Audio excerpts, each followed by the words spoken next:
Actress Cristine Reyes ug Ali Khatibi gikasal na kagahapon sa Balisin Island.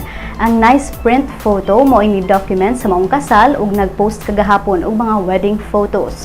Sa wala pa mahitabo ang kasal, ang igsoon ni Cristine nga si Armina nagpost na og hulagway niya didto sa Balisin.